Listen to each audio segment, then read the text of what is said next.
know, there are more Welsh speakers in Wales than there are Icelanders in the whole of Iceland. Yet Iceland is a full member of the United Nations, and when you pan across those big shots of the United Nations full General Assembly, you see that glass of water and a little plastic sign saying Iceland. Well, you know, why can't we have the same for Wales or Scotland or whatever? You know all these facts.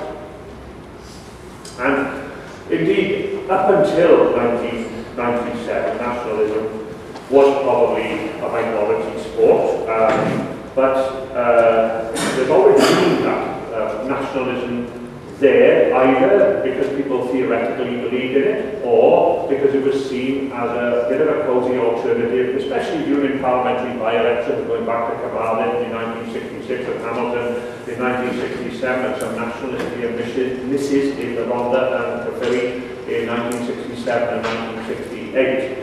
But it's been there, but as a minority sport and as a safety valve, especially for dissatisfied Labour voters during periods of Labour government when there were by-election opportunities in areas where you could not see, as in Hamilton or Carmarthen, people voting Conservative, but you could see them using nationalism as that safety valve when Labour is not bringing home the bacon. But then you say, well, okay, well, if you were Rich Barnwing or amnesiac or drunk or being lost in your canoe, I suppose I should say, these days in 1997, and you woke up today, and what would we find a decade later if you knew that not read a single newspaper between 1997 and 2007? Well, I think you would, in 1997, have found plenty of bookmakers to give you very generous 1,000 to 1 odds on a 4-leg accumulator, which went something like this. A, Labour in power continuously for 3 general elections with an overall majority never falling below 66 seats. B, a functioning devolved administration in Ireland made up of First Minister and Arch-DUP Unity and Paisley and Deputy First Minister and Arch-Republican ex-military wing Martin McGuinness. C, a Scottish government, albeit a minority administration comprised wholly exclusively of the SNP. And D, most amazingly of all, the Welsh Assembly government commanding more than 2/3 of the votes on the Assembly floor, led by a Labour First Minister and with a Plaid Cymru Deputy First Minister. I think that would probably be 5,000 to 1 4-leg accumulator, but I guess I'll put that money down. But a 1997 observer being told that this might happen by 2007 would be thinking, well, this isn't just an asymmetric informal and written constitution showing up some quirks. You would say that was chaos theory gone completely bonkers. But it's happened, and it all demonstrates very clearly to me the advantages of not having a written constitution. So we now see, well, okay, how are the different parties going to adapt to this? Now, where are we in Wales, and where does Scotland go following yesterday's vote? And let's try and put that together before we start the question. The position for the Conservative Party. The position for the Conservative Party vote now, and especially in Scotland, following their participation in the vote, the participation of the Conservative Party in Wales is very divided.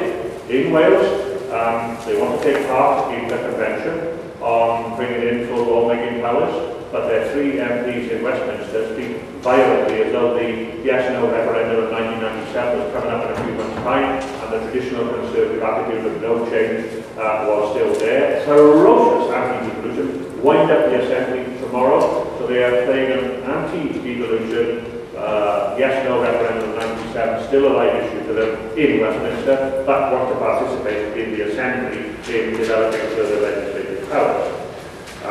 What would happen if Cameron becomes the Prime Minister? Very difficult to say. He will be pulled both ways. He will not want to present himself as anti-devolution, but he will want to appeal to the no-voters as well of 97. He will want to appeal to the non-voters of the 97 referendum as well.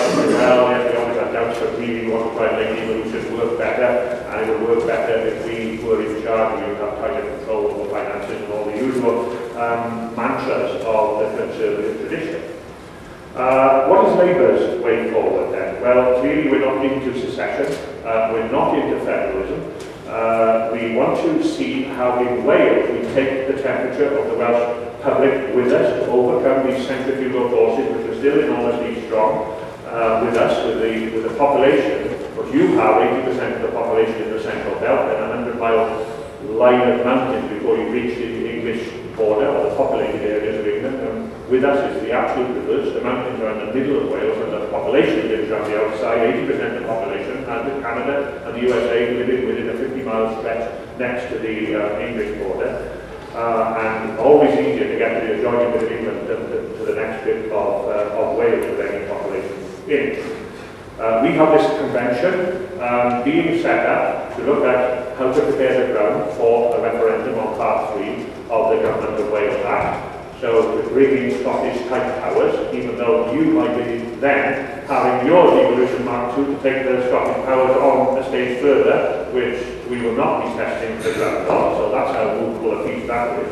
We have a commission, which we are committed to, haven't set up yet. It will come in probably by next summer to review the Barnett formula and whether there are better alternatives to it. Now, following the vote yesterday, as I understand it, but any of you here who can take me through it in more detail, I'd be very grateful for that the three parties led by Scottish Labour, by Wlesh Labour yesterday, putting a motion through the Parliament to have a kind of commission and a convention, as we were saying, rolled up into one on financial accountability, issues about taxation and the free power and whether that should be taken a step further, although it's been agenda for so far.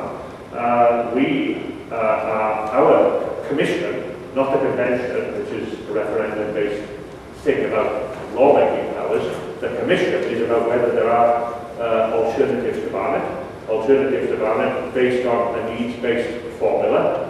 Alternative to Barnett presumably will come under the Scottish Parliamentary Commission. And indeed, you have to think about whether some of the research on what are the best alternatives. I mean, no point in commissioning this research twice.